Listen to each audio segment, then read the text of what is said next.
very exciting that's happening in my life at the moment. But first, I wanted to talk about why I got to this decision that I've made that I want to tell you about. So over the last few months, I've taken maybe a couple hundred coaching calls.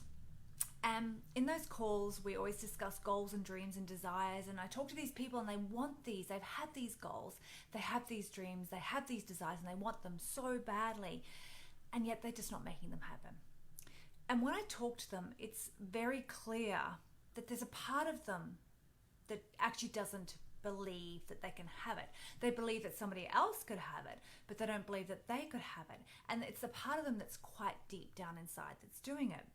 It's like their conscious mind is telling them that they can do it, but their unconscious mind is telling them that they cannot. And they believe others can do it, others can have their success, but just not them.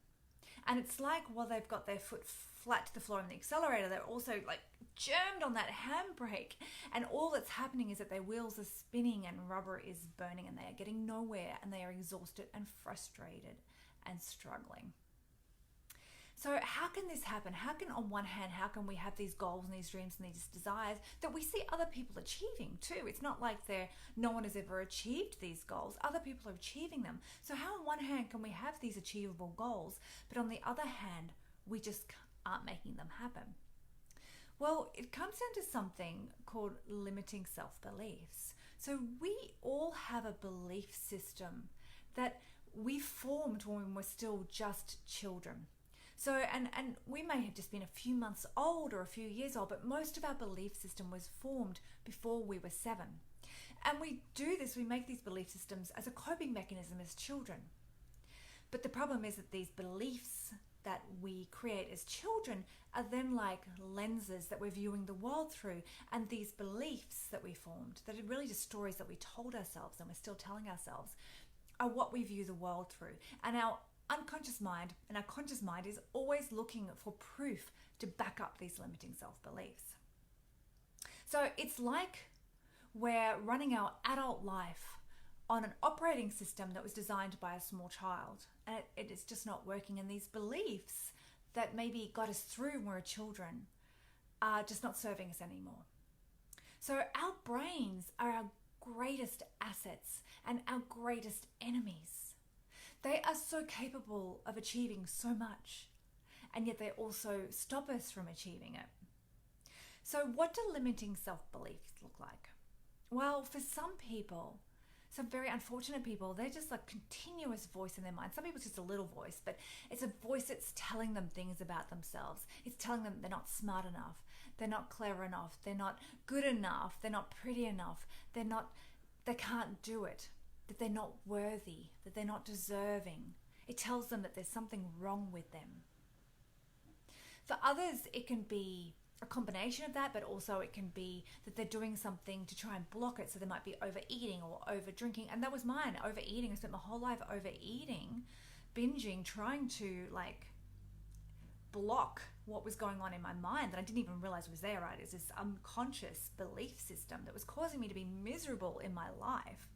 And I was coping with that by doing something pleasurable, which for me was food. So some people overspend, some people overdrink, some people overeat.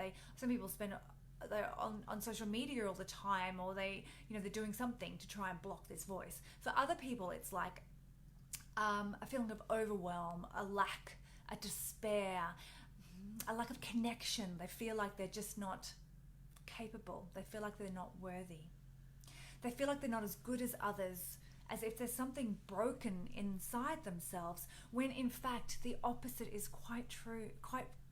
The opposite is true. We're all born totally whole and totally worthy and perfect just the way we are. It's just our brains that tell us something different. Our brains hold us captive within our amazing potential. So realizing this has led me to realize something else. I want to work with my clients. I want to help people have success in their business. And I want to show them how to market and how to create an online presence and how to build themselves online and build a successful, sustainable, and scalable business online. But I don't want to be going up against their brains all the time. I don't want to be fighting with them trying to have success, right? While their unconscious mind is actually blocking both of us from that success. So they're blocking me from being able to create success for the client. I want to be able to create success for all of my clients if I can. I want to be able to get them to their goals, to get them to their dream life, to get their desires to become reality. And to do that, I know now that I'm going to have to help them dissolve these limiting self-beliefs. So I've started something new, something very exciting. I started it a couple of weekends ago, and it's going to take me a year to get there. I'll be able to use what I'm doing before then. And I'm going to tell you about that tomorrow, about what I'm doing, what I'm learning to do, so that I can help my clients truly go on to have this dream life that they deserve and that they want, so that I can help them overcome these limiting self-beliefs, and then I can help them start flowing freely towards their goals. Anyway, I hope you guys have an amazing day, and I'm going to give you more information on that tomorrow.